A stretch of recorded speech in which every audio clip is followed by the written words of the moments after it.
Good morning, good afternoon, good evening. आज हम लोग पढ़ेंगे physiological concept of physical education, यानी कि शरीर क्रिया विज्ञान। इसके जितने भी इंपॉर्टेंट एमसीक्यूज़ है हम लेकर चलेंगे, ठीक है। So let's start. Question number 1, शरीर की रचनात्मक और क्रियात्मक इकाई को क्या कहते हैं? सो हमें बताना है कि शरीर की रचनात्मक और क्रियात्मक इकाई को क्या कहते हैं। सो correct answer is option D, कोशिका। कोशिका से हमारा पूरा शरीर बना होता है।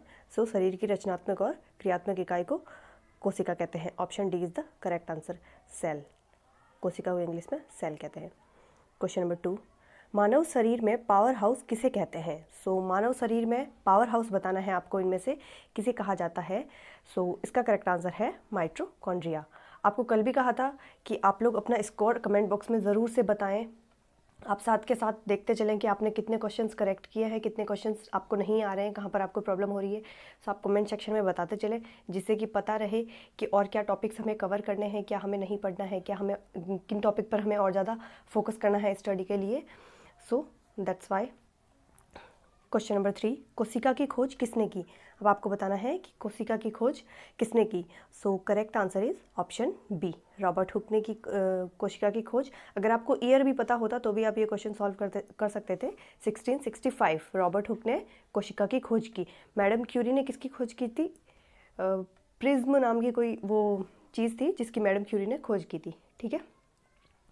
क्वेश्चन नंबर 4, मानव शरीर की कोशिका मुख्यतः किससे बनी होती है? सो मानव शरीर की कोशिका मुख्यतः किससे बनी होती है, ये बताना है। सो इसका करेक्ट आंसर है आपके ऑप्शन नंबर डी, जल, प्रोटीन, नाभिकीय तेजाब, इन सभी से मानव शरीर की कोशिका मुख्यतः बनी होती है। सो क्वेश्चन नंबर 5, कोशिका के ढांचे एवं कार्य के अध्ययन को क्या कहते हैं? कोशिका के ढांचे एवं कार्य के अध्ययन को क्या कहा जाता है, ये बताना है आपको। सो अपन जो सेल की स्टडी करते हैं उसे क्या कहते हैं? सो करेक्ट आंसर इज साइटोलॉजी। आप इसे कोशिका को इंग्लिश में सेल कहते हैं और ये साइटोलॉजी सी से स्टार्ट हो रहा है। सो इससे कनेक्ट करके याद रख सकते हैं कि कोशिका की स्टडी को साइटोलॉजी कहा जाता है। और किन्सियोलॉजी किसे कहा जाता है? जो अपनी बॉडी की मूवमेंट होती है उसकी मैकेनिकल स्टडी करना, उसे किन्सियोलॉजी कहा जाता है। और मायोलॉजी किसे कहा जाता है? जो अपने मसल्स टिश्यूज़ होते हैं उनकी स्टडी करना मायोलॉजी कहा जाता है। सो सब क्लियर है, kinesiology, myology and cytology. Move to next question. कोशिका के अंदर जो द्रव्य रहता है उसे क्या कहते हैं? सो कोशिका के अंदर जो द्रव्य रहता है उसे क्या कहते हैं? अब आपको ये जो साइड में डायग्राम दिख रहा होगा, इसके अंदर जो ये आपको सी ग्रीन कलर में अंदर जो दिख रहा है ये कोशिका द्रव्य है। तो इसे क्या कहा जाता है? कोशिका द्रव्य कहा जाता है। सो इसका करेक्ट आंसर क्या होगा आपके? ऑप्शन ए, जैव द्रव्य। कोशिका के अंदर जो द्रव्य रहता है उसे क्या कहते हैं? कोशिका द्रव्य भी कहते हैं और जैव द्रव्य भी कहते हैं। नेक्स्ट क्वेश्चन, कोशिका की झिल्ली किससे बनती है? सो आपको बताना है कि कोशिका की झिल्ली किससे बनती है। ये जो पूरी अपनी सेल है, इसकी जो बाहर की ये जो ब्राउन कलर की आपको मेम्ब्रेन्स दिख रही है, ये किससे बनी होती है, ये बताना है। सो इसका करेक्ट आंसर है आपका बी, ऑप्शन बी, प्लाज्मा। ये यहाँ पर दिख रहा होगा आपको प्लाज्मा झिल्ली। ये जो ब्राउन कलर में पूरे इसके राउंड में है, इसको प्लाज्मा झिल्ली कहा जाता है। एक और झिल्ली है यहाँ पे, केंद्रकीय झिल्ली। ये न्यूक्लियस की जो झिल्ली होती है उसे कहा जाता है केंद्रकीय झिल्ली। सो कंफ्यूजन नहीं करना है केंद्रकीय झिल्ली और प्लाज्मा झिल्ली के बीच में। प्लाज्मा झिल्ली इसको पूरे को कवर करती है और केंद्रकीय झिल्ली न्यूक्लियस को कवर करती है, करेक्ट है। सो नेक्स्ट क्वेश्चन, केंद्र बिंदु का क्या कार्य है? अब आपको बताना है न्यूक्लियस का क्या कार्य है। सो इसका करेक्ट आंसर है आपके ऑप्शन डी, केंद्र के सारे कार्य है। प्रोटीन का संयोजन करना, आनुवांशिकता के बारे में जानकारी देना, कोशिका की क्रिया को नियंत्रित करना। सो करेक्ट आंसर इज डी, ठीक है। मूव टू नेक्स्ट क्वेश्चन, शरीर क्रिया विज्ञान किसे कहते हैं? अपने चैप्टर का नाम है शरीर क्रिया विज्ञान किसे कहते हैं। तो ये आपको टर्म्स पता होनी चाहिए। अपने चैप्टर का नाम ही पूछ लिया गया है, शरीर क्रिया विज्ञान किसे कहते हैं। सो करेक्ट आंसर है फिजियोलॉजी। अपन ने अभी पढ़ा था, फिजियोलॉजी अपने चैप्टर का नाम ही है। नेक्स्ट क्वेश्चन, शरीर रचना विज्ञान किसे कहते हैं? सो शरीर रचना विज्ञान किसे कहते हैं? किन्सियोलॉजी अपन ने देख लिया था, मायोलॉजी भी अपन ने देख लिया था। सो पीछे बच गया है एनाटॉमी, ठीक है। Correct answer is C, anatomy कहते हैं शरीर रचना विज्ञान को। Move to next question, haemoglobin किस कोशिका में पाया जाता है? अब आपको बताना है हीमोग्लोबिन किस कोशिका में पाया जाता है।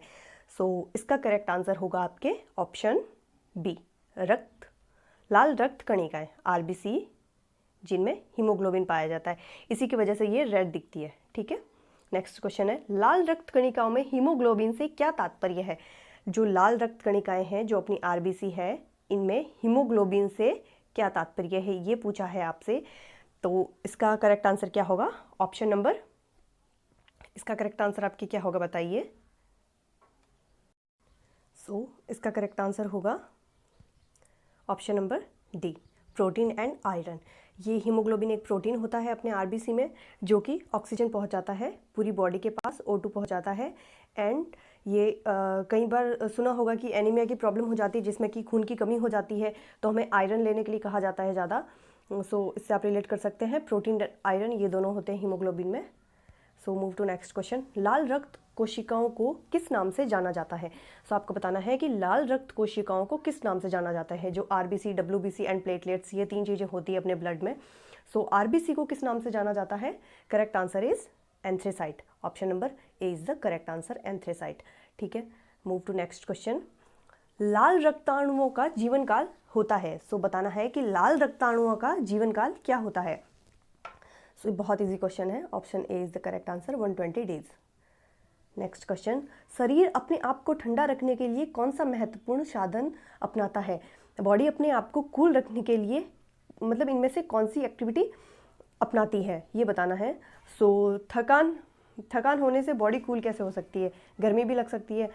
इसका करेक्ट आंसर होगा आपके option number C is the correct answer. स्नान भी नहीं होगा, जल सेवन भी नहीं होगा। ठीक है, पसीना इसलिए होगा क्योंकि जब अपन को गर्मी होती है तो अपनी बॉडी से स्वेट निकलता है, अपनी बॉडी स्वेटिंग करने लगती है, जिस वजह से ये जो अपनी बॉडी होती है, सिस्टम, ये अपने आप को ठंडा रखने के लिए ये एक्टिविटी करती है। ठीक है, नेक्स्ट क्वेश्चन, मानव हृदय को किस प्रकोष्ठ से महाधमनी जुड़ी हुई है?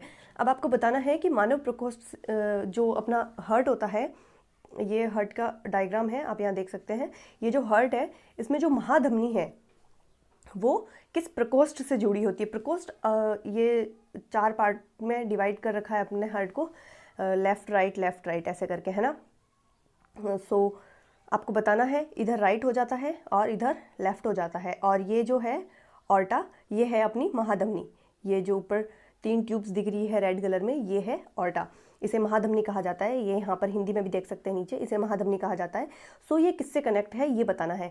अब आपको दिख रहा होगा नीचे वाले डायग्राम में, देखिए ये जो महाधमनी है, ये नीचे तक आकर जो बायां नीले, यहाँ पर बायां नीले लिखा हुआ आ रहा है, बायां, ये इधर देख लेते हैं अपन ऊपर वाले डायग्राम में, ये जो लेफ्ट वेंट्रिकल लिखा हुआ आ रहा है, यहाँ से कनेक्टेड रहती है ना, यहाँ से ये कनेक्टेड है। इसका करेक्ट आंसर तो ये हो जाएगा ऑप्शन नंबर ए, बायां नीले इज द करेक्ट आंसर। और आपको ये डायग्राम अच्छे से देख लेना है। इसी डायग्राम में से ही 2 से 3 क्वेश्चन आपको देखने को मिल सकते हैं। ठीक है, बड़ा इंपॉर्टेंट क्वेश्चन है ये। सेल हो गया, हार्ट हो गया, इनमें से बहुत क्वेश्चंस देखने को मिलते हैं। इसका करेक्ट आंसर हो गया आपके बायां नीले, option A is the correct answer. ठीक है, ये यहाँ पर बायां नीले लेफ्ट वेंट्रिकल। नेक्स्ट क्वेश्चन है, कंकाल को प्रभावित करके सक्रियता उत्पन्न करने वाली पेशियां कहलाती है। कंकाल को प्रभावित करके सक्रियता उत्पन्न करने वाली पेशियां क्या कहलाती है, ये बताना है आपको। इसका करेक्ट आंसर हो जाएगा आपके ऐच्छिक, option A is the correct answer. Next question है, किस अंग प्रणाली की व्यायाम प्रक्रिया में भूमिका लगभग नगण्य मानी जाती है? किसकी एक्टिविटी बिल्कुल नहीं रहती है? अपन जब व्यायाम करते हैं तो उसके अंदर ये अपने बॉडी पार्ट्स में से आपको बताना है कि कौन बिल्कुल एक्टिव नहीं रहता। इसका करेक्ट आंसर होगा आपके ऑप्शन नंबर डी। ठीक है, नेक्स्ट क्वेश्चन है, प्लेटलेट्स को दूसरे किस नाम से जाना जाता है? अपन ने आरबीसी का क्वेश्चन देख लिया एंड ये प्लेटलेट्स का भी आ गया, अब एक ही बचा है डब्ल्यूबीसी। प्लेटलेट्स को, आरबीसी को तो अपन ने देखा था, क्या कहा जाता है? आरबीसी को एंथ्रेसाइट कहा जाता है ना। और प्लेटलेट्स को क्या कहा जाता है? Correct answer is the D, thrombocyte कहा जाता है। एंड वाइट ब्लड सेल्स को क्या कहा जाता है? ल्यूकोसाइट कहा जाता है। अब इन तीनों में से अगर कोई भी क्वेश्चन आ जाए तो आप इसे मिस नहीं करिएगा। ठीक है, व्हाइट ब्लड सेल को ल्यूकोसाइट से जानते हैं, रेड ब्लड सेल को एंथ्रेसाइट से जानते हैं और प्लेटलेट्स को थ्रोम्बोसाइट से जानते हैं। करेक्ट है, इसे रट लीजिएगा। ठीक है, नेक्स्ट क्वेश्चन है, आत्महत्या की थैली किसे कहा जाता है? आत्महत्या की थैली किसे कहा जाता है ये बताना है। इसका सही जवाब होगा आपके ऑप्शन नंबर बी, लाइसोसोम। इसे आत्महत्या की थैली क्यों कहा जाता है? अपने जो बॉडी में सेल्स होते हैं उसमें जो बहुत सारे जो माइटोकॉन्ड्रिया वगैरह छोटी छोटी जो जितने भी चीज़ें होती हैं वो क्या होती है, अगर डैमेज हो जाए, वो अगर टूट जाती है, तो जो लाइसोसोम होता है, जैसे लाइसोसोम प्रेजेंट है यहाँ पर, तो ये यहाँ वाली जो जितनी भी चीज़ें अगर टूट गई है तो लाइसोसोम क्या करेगा कि जैसे यहाँ पर लाइसोसोम है, ये पूरी सेल है, यहाँ पर बहुत सारी छोटी छोटी चीज़ें हैं, ठीक है। अगर ये सारी टूट गई तो लाइसोसोम क्या करेगा, खुद से ही फट जाएगा और इन सबको भी ख़त्म कर देगा, ठीक है। और अगर लाइसोसोम नहीं फटे तो अपनी बॉडी में बहुत सारी डेड सेल्स इकट्ठी हो जाएगी, जिससे कि बहुत ज़्यादा प्रॉब्लम हो सकती है, कैंसर जितनी घातक बीमारियाँ हो सकती है इससे। लाइसोसोम को सुसाइड बैग भी कहा जाता है, आत्महत्या की थैली कहा जाता है, इसलिए लाइसोसोम को। क्लियर है ये। नेक्स्ट चलते हैं। नेक्स्ट क्वेश्चन है, मांसपेशियों को साइटोप्लाज्म को किस नाम से जाना जाता है? जो अपनी मसल्स में साइटोप्लाज्म होता है उसे किस नाम से जाना जाता है, ये पूछा है आपसे। इसका करेक्ट आंसर होगा आपके सार्कोप्लाज्म, ठीक है। Option B is the correct answer. आज के वीडियोस में अपन इतने ही क्वेश्चंस लेते हैं। अगर पसंद आया हो तो लाइक करिएगा, शेयर करिएगा और सब्सक्राइब ज़रूर से कर दीजिएगा। और अगर नेक्स्ट वीडियो के साथ आप अपडेट में बने रहना चाहते हैं तो बेल आइकन को ज़रूर से प्रेस कर दीजिएगा और साथ के साथ पढ़ते जाइए। मिलते हैं नेक्स्ट वीडियो में, तब तक के लिए खुश रखिए, आसपास वालों को भी पढ़ाइए, खुद भी पढ़िए। Tata, bye bye.